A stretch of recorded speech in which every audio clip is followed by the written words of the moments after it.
Simply Ethical. We are here live with you today to talk about ISAs, and there are three of you, actually, three of us who are going to be talking today about what's going on. Bear with me while I just turn this off here, and we are going to cover a number of different areas. And I have the fortune to start with this. I will be followed then by my colleague Patrick 𝗙𝗵𝗍, who will be joining afterwards, and you can see on the screen as well. And then Faizal Karbani. But I am first up, so. You will have plenty of opportunity to answer some questions, and please do that. There is a box, I believe, on the side which you can ask questions on. So please do go ahead and do that, and we'll do our very best to answer those. So I'm going to start with a presentation and talk a little bit about how to invest in ISA and what are its benefits. And I think there's a slideshow just going up, I think now. Just wait till I can see that.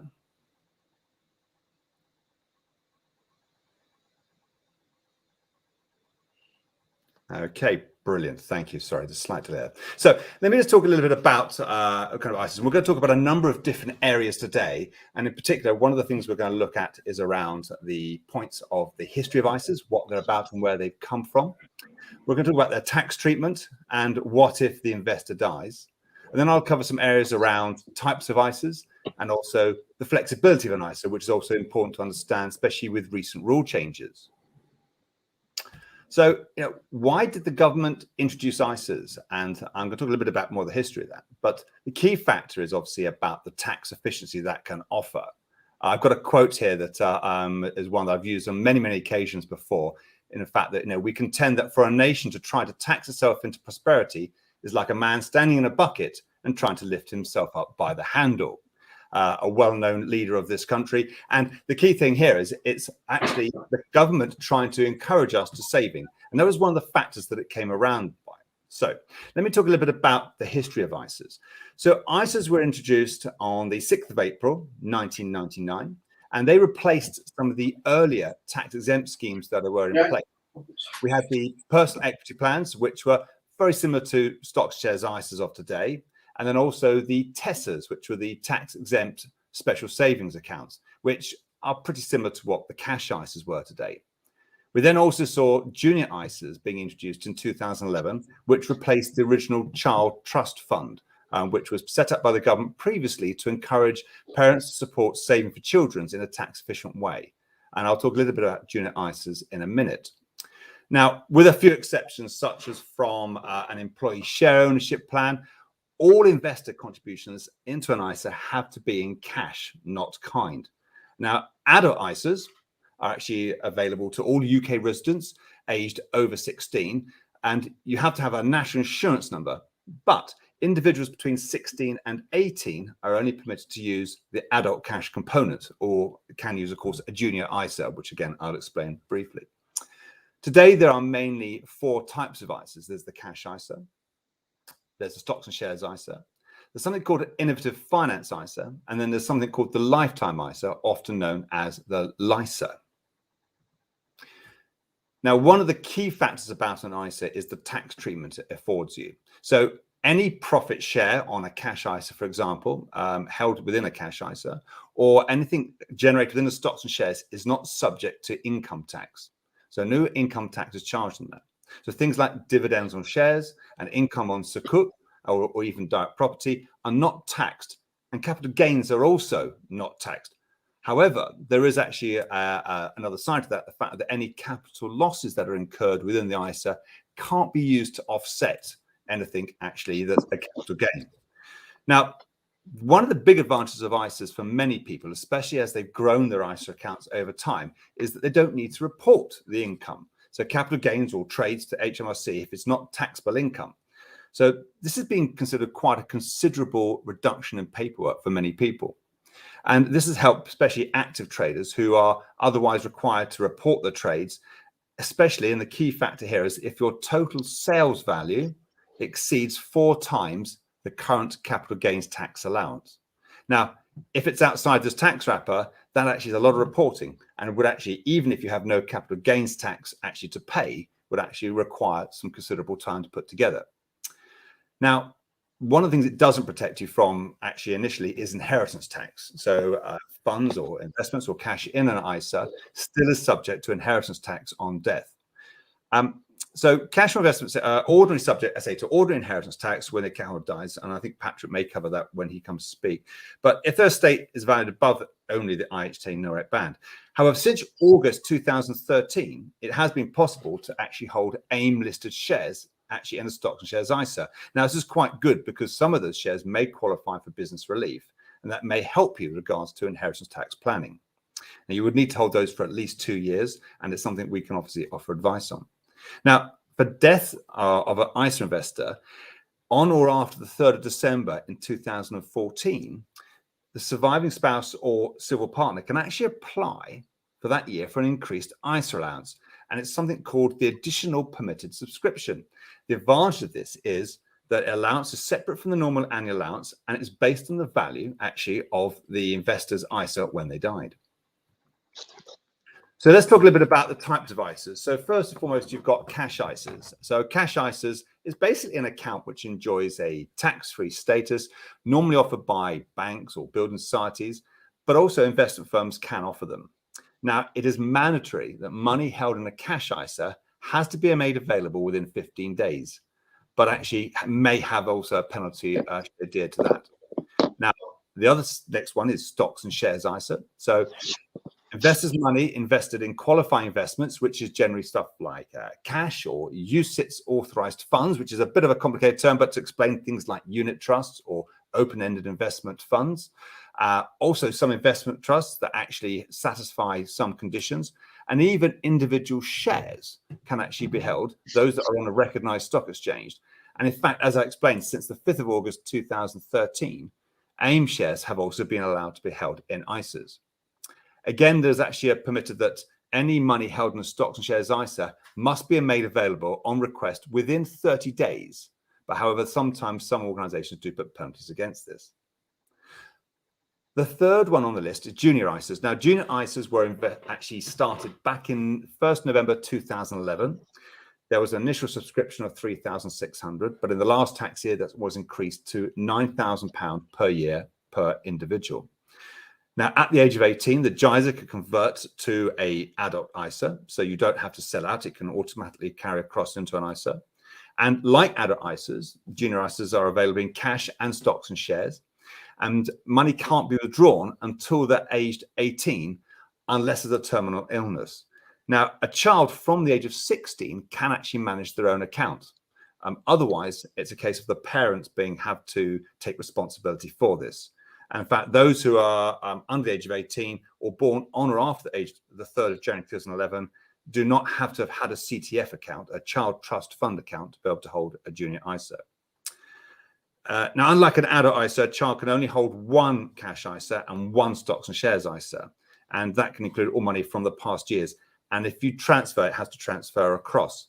And each junior ISA has to have a single registered contact, a person with parental responsibility or of some form of guardian, so that they can actually hold this. The other one actually I've shown there is something called innovative finance. Now, innovative finance ISAs are not something you come across very often.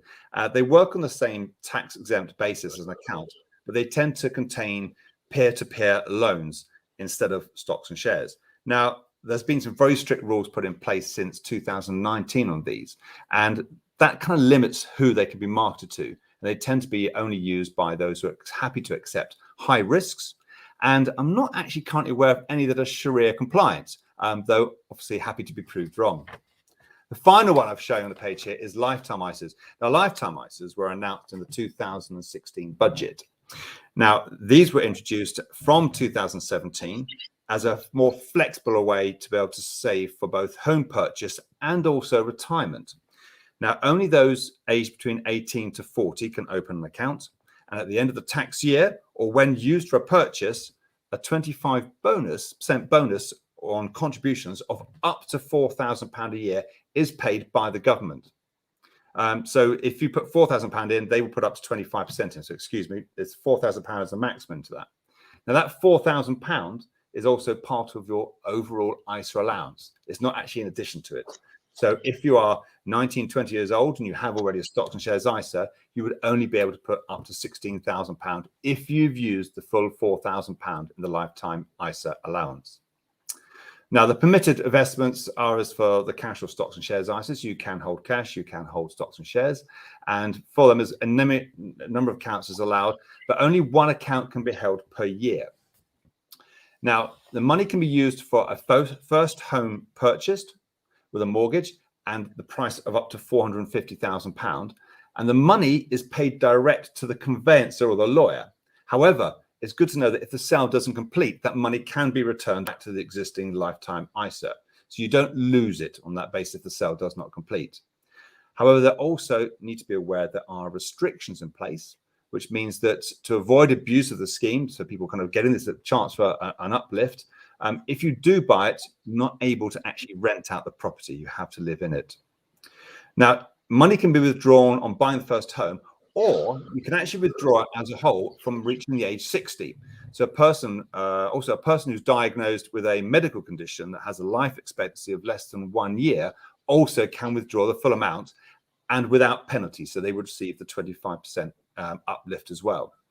However, otherwise, if you do it otherwise, there's a 25% penalty.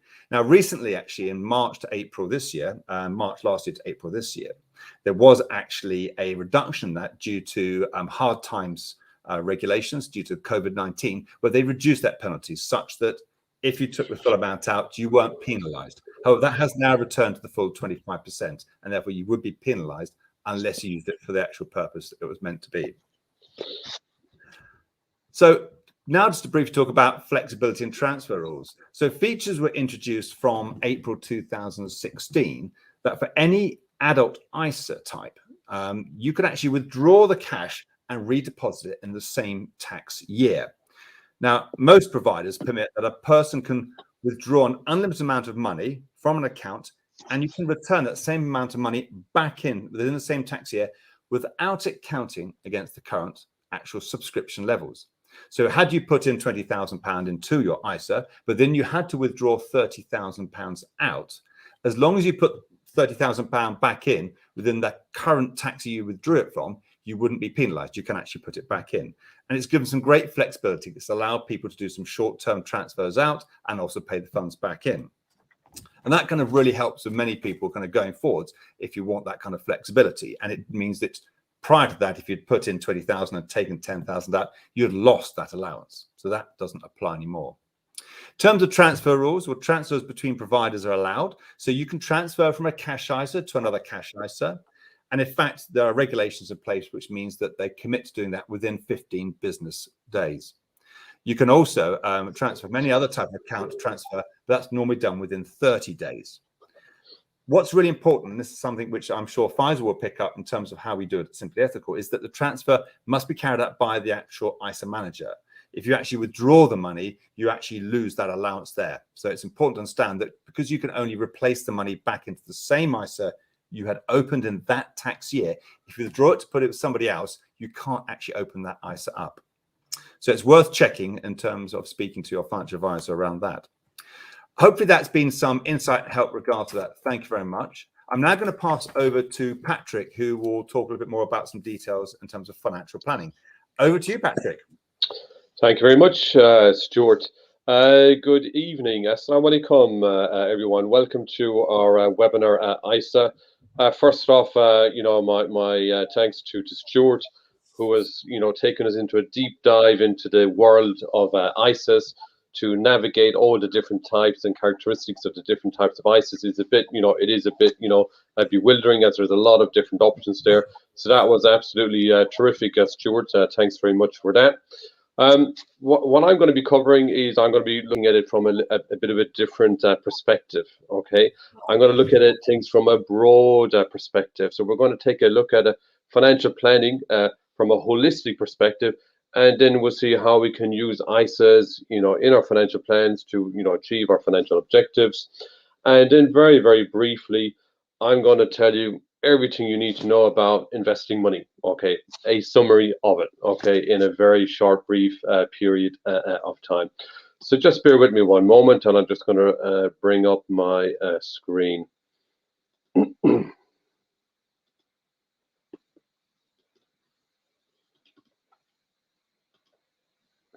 Okay, so very briefly, we're gonna look at financial planning from a holistic perspective, and then look at the key information that an investor needs to know. And then I'll be handing over to my colleague Faizal, and he'll be going back a bit more into the nitty-gritty detail of how you can implement ISA planning.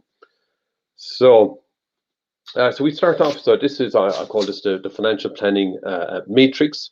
If we think about what is most people's biggest financial resource, their biggest financial resource is their income, okay, and their ability to earn this income over the next 10, 15, 20 years, over their career lifetimes. Unfortunately, of course, that earned income, we can't put it all into savings and investments, etc., because we have our expenses that come out of this, okay, our cost of living, etc. But what we've got left over, this is our disposable income. So in fact, if you're thinking like in terms of a business, in terms of a company, this is like your, effectively your distributable, profit, what you can reinvest into yourself for the future. So out of this disposable income, we can, broadly speaking, from a savings perspective, we can put it into short, medium, and long-term savings. So of course, short-term savings, this is your liquidity. So this is your money in your bank. So for example, here you could be talking about, cash ISAs. Medium-term savings is, saving to build up capital in the future, which could be used for any amount of different reasons.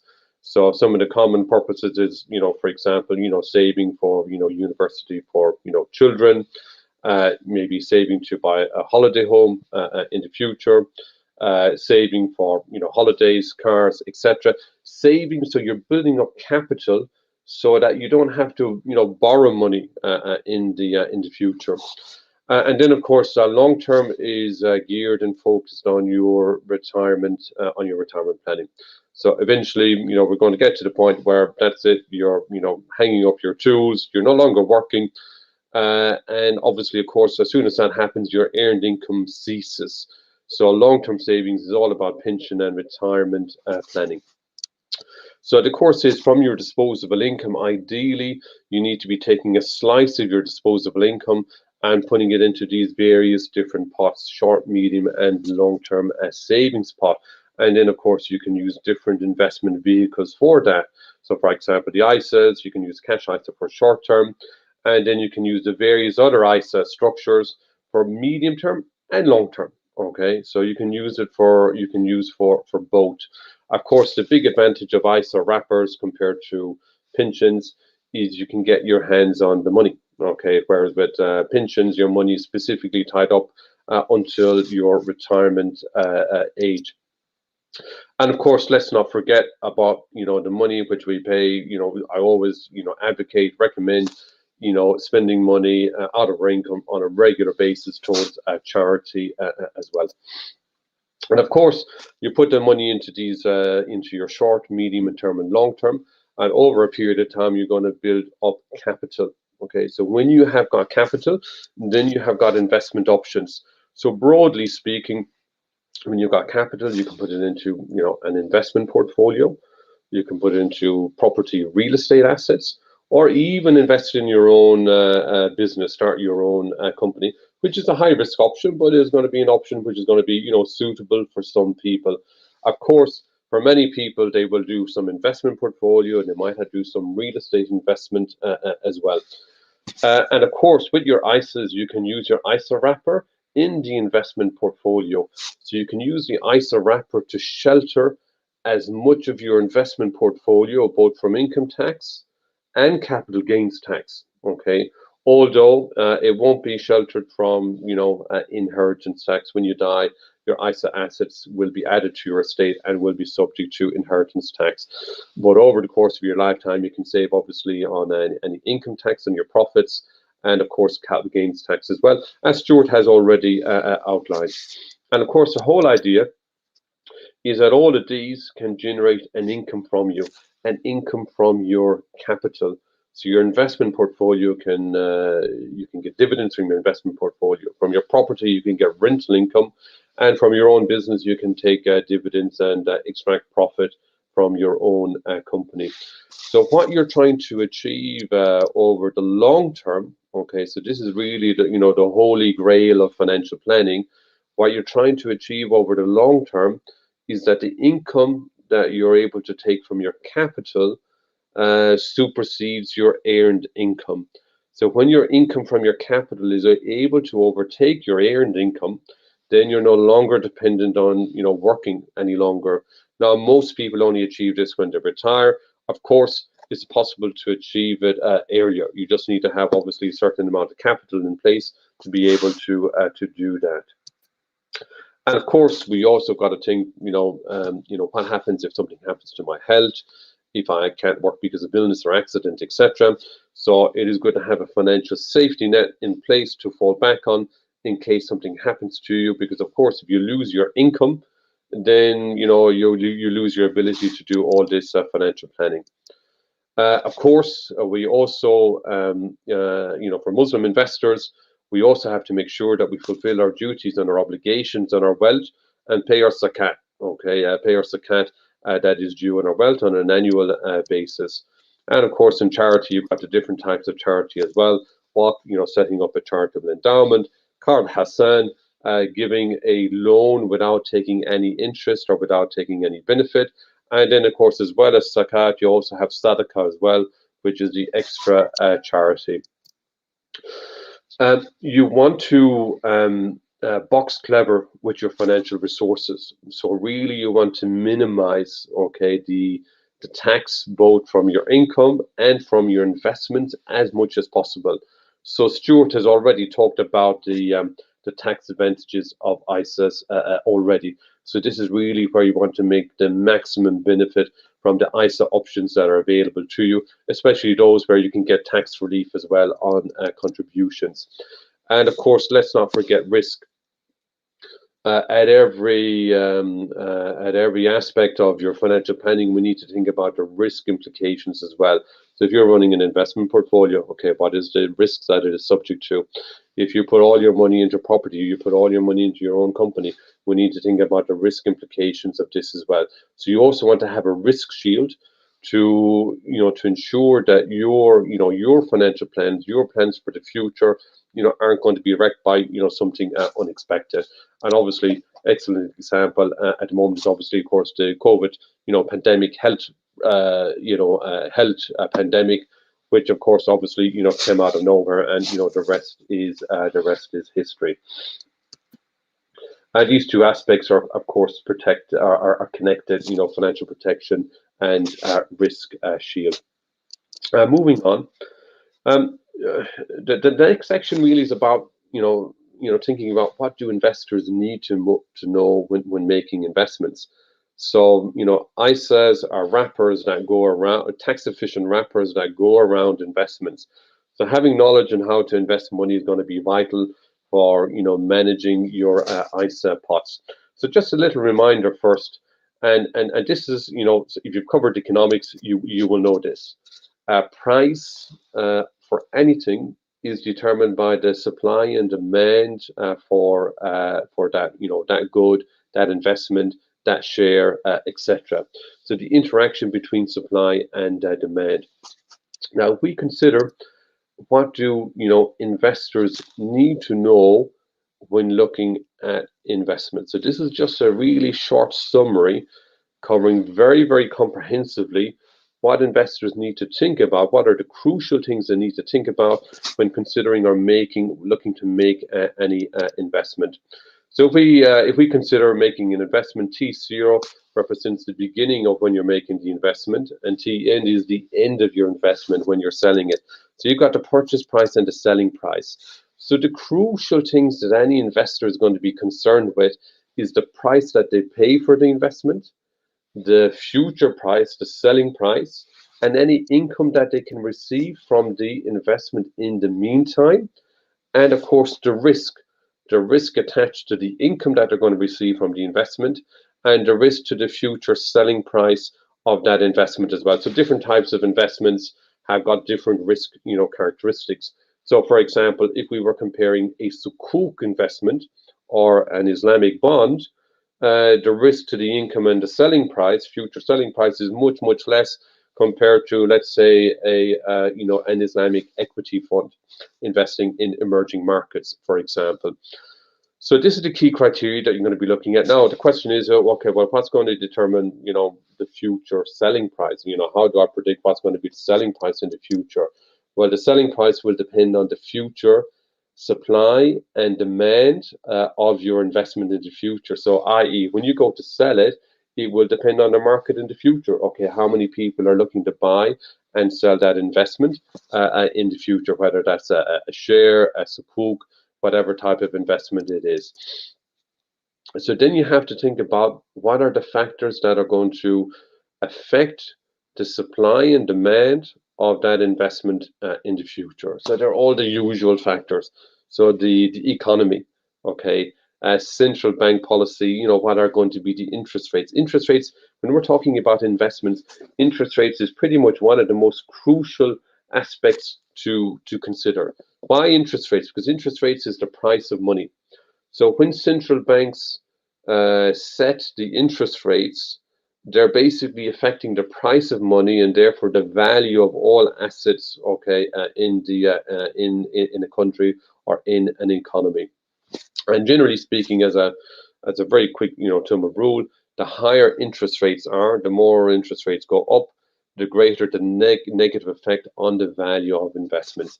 You also have to take inflation into account. Okay, inflation reduces the real value of money. So some types of investments are good for inflation if it's a high inflationary environment, and other investments, especially anything which has got like a fixed income type nature, perform badly in a high inflation environment. If you're making any overseas or foreign investments, of course, you will need to consider what is going to be the future exchange rate. You need to take into account government fiscal policy, future expectations. Sometimes the price of things will change just on the basis of what people expect to happen in the future before it happens. Because effectively, when we're talking about investments, we are forward looking. We're thinking what's going to happen in the future. And then, of course, you have to take into account the unexpected, or maybe, a term that has been used is like, black swan events. So things which really nobody has them in their investment models. Nobody is expecting them. So when they happen, they take everybody by surprise. So things like the pandemic, things like the financial crisis that erupted in 2007, 2008. And of course, all these factors, okay, of course, determine the price that you pay today for your investment. So you can see, depending on the type of investment that you do, it can be quite, tricky, tough to predict, determine what's going to be the future price of that investment. And of course, the longer in the future you go, okay, the more unpredictable it's going to be. And of course, this underlies one of the reasons that we say to investors when making investments, you really need to have a minimum time horizon of 5 years in mind, because you can expect to have a lot of volatility, especially in short term. But over the long term, okay, especially for equity and asset-backed type of investments, generally it's been quite a positive trend. The longer the term, the more risk you can afford to consider or to take. And of course, what other factors do you need to consider? You need to take into account your attitude towards risk. Okay, so for example, if somebody's attitude to risk is very, very low, then when looking at investments, they're going to be looking at, where we're talking about ISAs, for example, you might be looking more at cash ISAs. Okay, Sharia compliant cash ISAs. If you're willing to take a longer term view and you've got a more robust attitude towards risk, then you'll be looking at more stocks and shares ISAs. What is your capacity for loss? How much money can you afford to lose? What is your time horizon for investing? So are you investing for a particular purpose? For example, let's say children starting university in 10 years' time. So there's a particular objective time horizon that you have in mind. You're saving for your retirement. Is that going to be in 20 years, 25 years, and so on? What is your need for liquidity? You can't just invest every single penny that you have. You always need to make sure that you keep money back to cater for unexpected expenses. What is your knowledge and expertise? Okay, one of the mistakes that people often make when investing investing their money is investing in something which they do not understand. Okay, something now, of course, you don't have to be an expert in everything to make investments. This is why you rely on financial advisors, investment advisors, etc., and so on. But if you really do not understand an investment, okay, and also if you're looking at an investment that looks a bit too good to be true, then you need to take your precautions. Your time, how much time do you have available for making investments? So, for example, a lot of people are really attracted to property investment. And property investment is a great asset class. It can produce a good income, good potential for capital growth as well. So a lot of people get attracted to this. But do you have the time? Okay, so for example, putting together a property portfolio is going to be much more time consuming, hunting for property compared to investing into, equity and sukuk portfolio.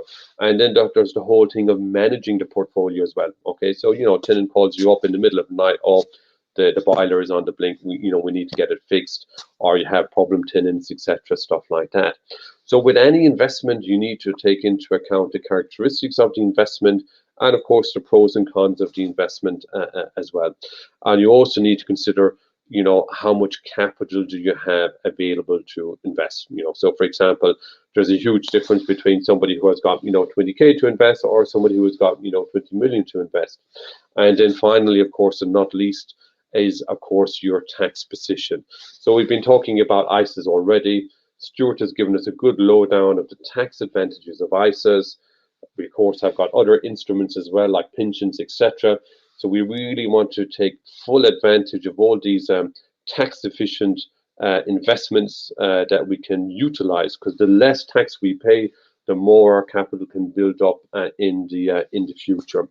So this is just a very brief overview of how we can use ISAs, okay, within our financial planning, and some of the key things to think about, when we're making investments. So that wraps up me. I'm now going to hand over to my dear colleague Stuart, okay, who's going to, I think, continue going into the nitty-gritty of ISAs and how to implement different ISA strategies, etc. Thank you very much. I'll hand over to Faizal. Faizal. Thank you, Patrick. Thank you, Stuart. Guys, I hope everyone's enjoying the session today. Assalamu alaikum. Thank you for the opportunity and tuning in and sort of hopefully benefiting from whatever knowledge we can share. We've picked the topic of ISA today because it's a very good tax wrapper. The word wrapper we use all the time in our industry as professional financial advisors.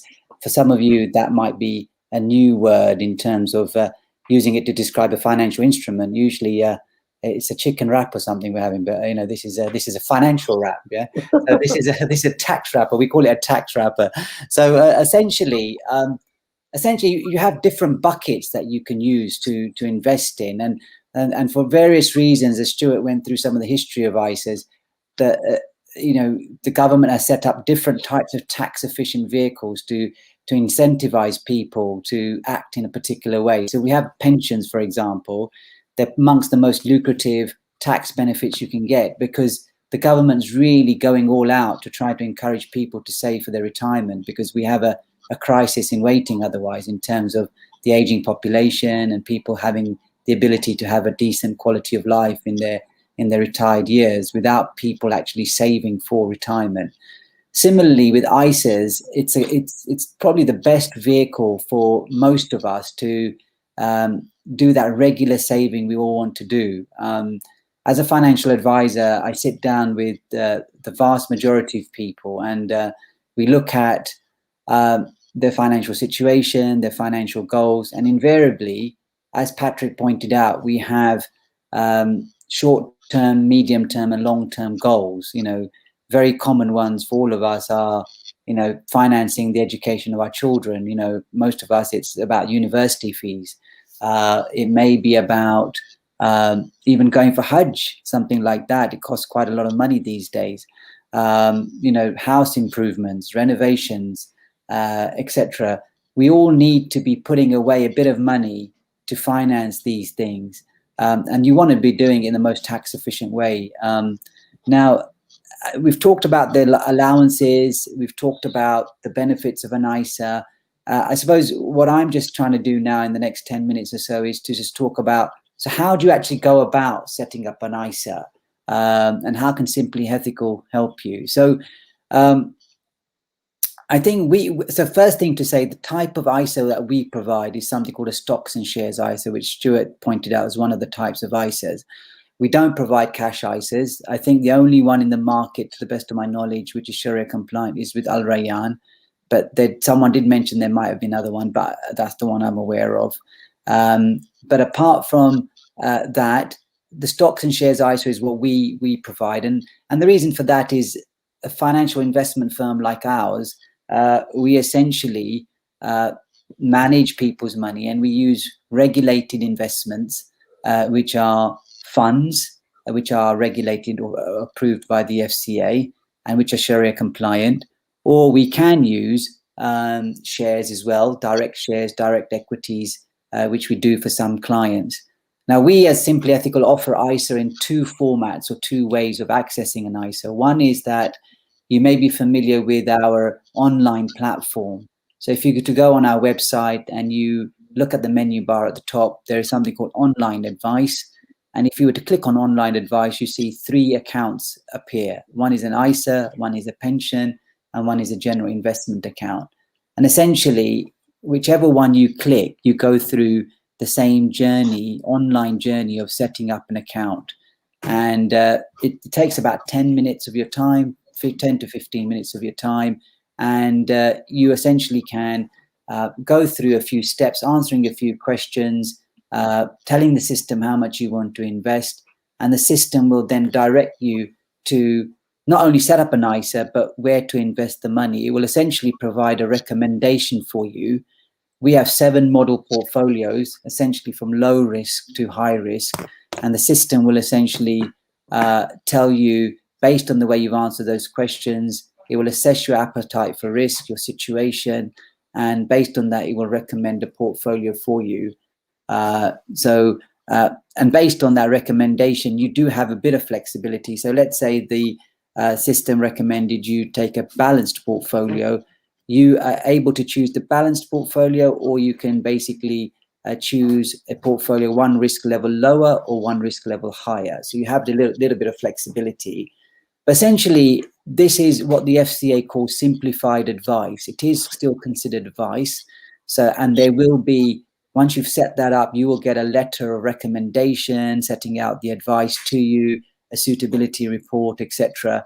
And I suppose the advantage of this type of approach is that we're taking some responsibility here of telling you what might be an appropriate level of risk for you to take, rather than allowing you just to pick your own level of risk.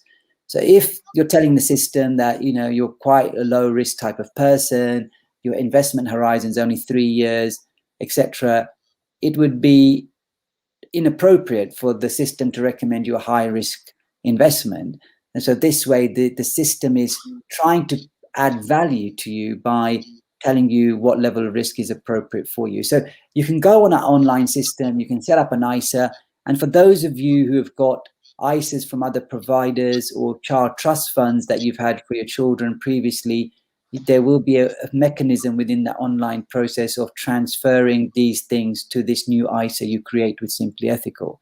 So that is almost all of our ISA business is done through that medium. We do have some clients who have a broader level of investment with us. They have their ISAs, they have their pensions, they even have sometimes a general investment account. And in those type of situations where the aggregate amount invested is probably more like £100,000 plus, it might be better than, rather than using the model portfolios, we can provide a bespoke investment solution where Stuart, as you heard earlier, is our Chief Investment Officer, will essentially devise a bespoke portfolio, which is maybe taking into consideration the broader picture of the client and the broader assets that are invested with us. And we can use their ISAs as part of that investment. But essentially, we're looking at a much bigger portfolio that is then selected more specifically to provide, a bespoke kind of arrangement in terms of the income the client might require, or capital growth type of profile the client might require. We can be more selective on investments, etc. So if that's something that might appeal to you, you can also use that and that will involve face-to-face financial advice. It's not an automated, solution that you do online. And if you want to explore that with us, feel free to get in touch and we can have a chat with you. But essentially, I mean, look, we're Simply Ethical. We have this solution, an online solution, and a face-to-face financial advisory solution. There are other providers in the market, like I mentioned, Al Rayyan for a cash ISA. There are other providers who can provide ISAs as well, which are Sharia compliant. But I urge you to look at what we provide if you're interested. And I think the online solution is overwhelmingly suitable for most people because it's quick, it's efficient, it's very cost efficient as well, and you get a good quality Sharia compliant portfolio, which hopefully is suitable for you. But I think that's what I wanted to say. I think the Q&As will be a good one because it gives you the opportunity to ask us specifically about what we've covered, and in terms of any practicalities as well that you may have in terms of how you access our solution, etc. Yeah. So thank you, Faizal. Thank you. No problem. We've got a few questions that have come through. I can see on the comments on the YouTube. So if anybody else has any questions they would like to ask, please do not hesitate, ask them. And if you are watching this on replay, obviously you're welcome to add a question to that. We'll have to go back to find it, but please contact us directly or via our website, and I'm sure we'll be more than happy. And I think, Faizal, one of the things that is worth mentioning is that at Simply Ethical, we do provide the opportunity to have a free 15-minute consultation. So that's a great way of asking maybe one or two questions, and we are always willing to help with that. That's great. Yeah. So a couple of questions. I don't know whether Patrick's still there. He seems to have just dropped out there for a second. But just quickly, I'll ask the first one. Maybe then, Faizal, you can answer the second one. So the first one talked about ISAs seem great for Muslims to invest in, and they're great for everyone to invest in, of all faith or no faith, because they are a great way of being able to get some exemption from tax, not just in the near term, but in the long term. It allows you to continue through the growth and the income to build a good value. And there are today many what they call millionaire ISAs who either as a couple, a married couple maybe, or as an individual, they've saved and invested over many, many years, wisely and carefully, with good advice, I'd like to add. And they've actually, as a result, have grown to some significant ISA holdings. Now, you've asked actually a question, and thank you for this question, Hawa. I mean, you've asked about, is it possible to open a stocks and shares ISA as well as a cash ISA? So there's two aspects here. Obviously, year to year, you can use different providers, because as long as you only use the £20,000 allowance each year, you can actually use different providers year to year.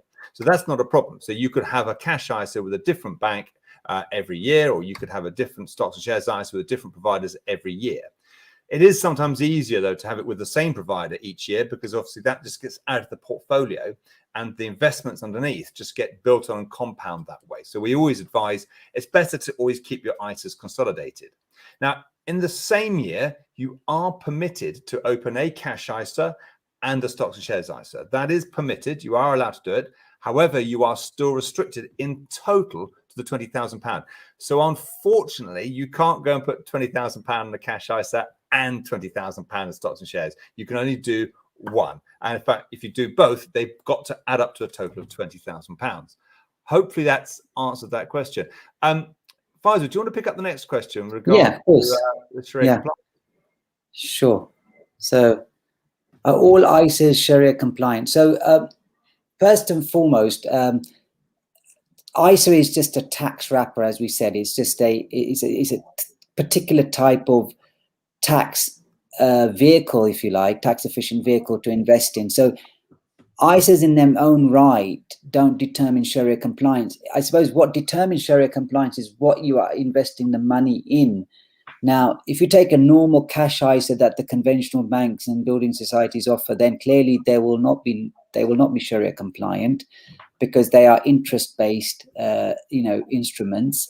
So Al Rayyan have managed to get a permission for their non-interest-based ISA to still call it a cash ISA, based on the fact that they're getting this rental return, etc., which then they're sharing with investors. But they basically are permitted to use the cash ISA rules. So for cash ISA, for example, you can only go to that one provider and get it Sharia compliant. For the stocks and shares ISA, no, again, it's what you invest in. So Simply Ethical, obviously, as a Sharia compliant firm, we offer a Sharia compliant investment portfolio to invest in an ISA. But there are plenty of people out there who set up their own ISA and would buy their own stocks and shares and funds. And if you're doing it that way, then you need to make sure that the stocks and shares and funds you're using are Sharia compliant, and you have a mechanism for checking that, and also the ongoing compliance of that. So, so the answer to that question is really stocks and shares ISAs are very much more likely to be Sharia compliant because you've got much more range of investments you can use. But the investments you use within stocks and shares ISAs have to be Sharia compliant, yeah, and that's the answer. And I think this is one of the advantages of taking the financial advice route, because one of the things you have to remember, other than maybe some more traditional Sharia compliant funds, when it comes to individual stocks and shares, they may move in and out of Sharia compliance. Is probably the easiest way to put it. There are a number of factors that we look at when looking at individual equities, individual stocks and shares, and there are occasions where we have to sell within a period of a reasonable time where they are no longer Sharia compliant, and then some actually become Sharia compliant, maybe due to the nature of the amount of debt they hold, and there's a lot of factors that we look into on a regular basis, so that's important. Faizal, I think this is probably another good question for you here. Yeah. With an automated online suggested ISA, are we given an idea of potential income that is thought will be generated? Yeah. So if you were to go onto our online solution and you scroll down the page, I mean, it talks very nicely on the ISA page about what is an ISA, why the Simply Ethical ISA, what the process we go through, or that you will go through as a client in setting up an online ISA, etc. Basically, but below that, then there is the portfolio performance for the last 5 years. The annual average performance for the last 5 years is given against each portfolio, and there you essentially are looking at the combination of income and growth, what those portfolios have delivered for the last 5 years on average, and they are fairly good figures, actually, they turn out to be, yeah, so you can get an indication from that of what the historical performance has been. Clearly, that doesn't guarantee future performance, but it does give you an indication of the kind of returns that you might be looking at. Yeah. No, that's really, really, really helpful. Thank you. I mean, I think one of the things that we often get asked, and I think Faizal, you probably have as many clients, is quite often clients come to us with larger sums of money, and some are already in ISAs, and therefore they want to kind of bring them into Simply Ethical.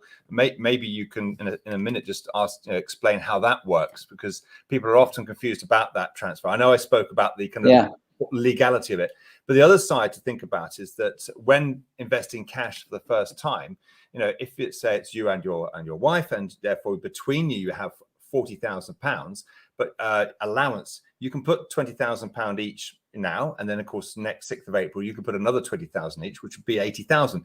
It's quite a large sum of money to get into ISAs within what is primarily kind of a 9-month period. But if you have a larger sum of money, obviously then we have the ability to put it into a general investment account. Perhaps you could first explain how what we technically call bed an ISA, so the benefit around that, and also the use of capital gains tax allowances, because some people get a little confused around how they move money from a general investment account into an ISA when they hold a portfolio with Simply Ethical. Yeah, so it's a good point. I mean, ISAs have been around, as Stuart said, for a long, long time, and there are many of you out there, or people out there, who have been investing in ISAs for a long time. I mean, I had a client recently where they had, over a good period of time, had built up about £600,000 in ISA, and then they came to Simply Ethical, and they were looking at basically transferring some of that money initially into an ISA with us, and really was their first foray into Sharia compliant investing. So they wanted to take a gradual approach, and I think they transferred 100,000 initially, and so within the online process, I mean, they actually came down to the advisory route. So we've done a bespoke portfolio for them. But whether it's an advisory client or face-to-face or an online client, there's a transfer process that takes place, and that money can be transferred to a Simply Ethical ISA, and we can manage it for you in a Sharia compliant way. So that's first thing to say. And then generally with clients, like I mentioned, especially those who want to maybe invest more than 20,000 a year, the things that they would, for tax efficiency's sake, would do generally is max out their ISA allowance. So between husband and wife, as Stuart said, you've got 40,000 to invest in an ISA every tax year. So let's say someone came to us with £100,000 to invest. We would probably, subject to them not using the ISA allowances elsewhere, we would, and it was a husband and wife, we would put 20 into ISAs, and the 60 remaining we would probably put into a general investment account for them. So that's the sort of thing that we would do. Stuart, was anything else you wanted me to mention? Yeah, I suppose that the advantage is that people always ask about when it goes from general investment account. I mean, first of all, one of the common questions is ISA, of course, stands for individual savings account, so it has to be held in a single name.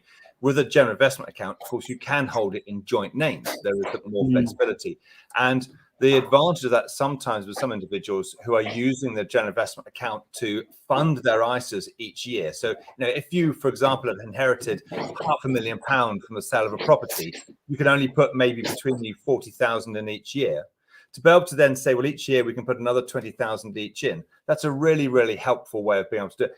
But you can also use your capital gains tax allowance each year. So that allowance which you have each year comes through, you can sell a certain amount, and a certain amount of capital gain means that you won't be taxed on that gain in your general investment account as well. So by gradually kind of taking money out of the general investment account and adding it to the ISA, you have the ability gradually to build the ISAs, but to retain an element of tax efficiency, I think, within the general investment account. No, I think that's a really good point, Stuart. I mean, this is where a little bit of tax sort of efficiency and pointers and some help and guidance can really help, because knowing and navigating your way around these kind of things because as an individual, each of us get a capital gains tax allowance, I think around £12,500 every year. So again, as Stuart says, between a husband and wife, you've got 25,000 of capital gains tax allowance to use every single year. Now, if you're smart about the way, I'll give you an example. If someone came to us and had £100,000 to invest, we would maybe start with 20 in two ISAs, 60 would go into a general investment account. At the end of that tax year, you could basically look at the general investment account, sell off some investments potentially to utilize your capital gains tax allowance of 25,000 between husband and wife. So then you can then transfer another 40,000 once you've done that into two more ISAs. So you're kind of using your allowances, you're using the tax efficiency of ISAs to gradually get your portfolios to be even more tax efficient, and using your allowances along the way. So there's some nice sort of simple but effective things you can do with respect to saving tax and the tax efficiency of investment. So look, Stuart, I think it'd be worthwhile just reiterating that at Simply Ethical, our core business is financial advice. So we've got trained financial advisors, and we're offering on our website the ability to book a free consultation with a financial advisor, a 15-minute free consultation, which is a great way of asking some basic questions, getting some high-level guidance. We can't obviously give you advice, but we can give you some pointers, and you can take benefit from that. So if you've got further questions, please do get in touch. Yeah, and thank you for your time today. It's been really good. Hope you've enjoyed it and found it useful. And I hope more people will watch this even after it's, it'll be on our website, on our blog section. The video will be there for anyone to tap into, and it'll be on our YouTube channel as well. If you want to benefit from our YouTube channel and all the programs and videos we're doing, we have a monthly session with Mufti Faraz as well, and we have other topical issues such as what we've done today on that channel. Then please do subscribe also to the YouTube channel. Yeah, thank you so much for your time today. Thank you, Faizal. Thank you for Patrick as well. So thank you, everybody. Yeah, thank you, Stuart. Okay. Bye bye. All the best. Bye bye.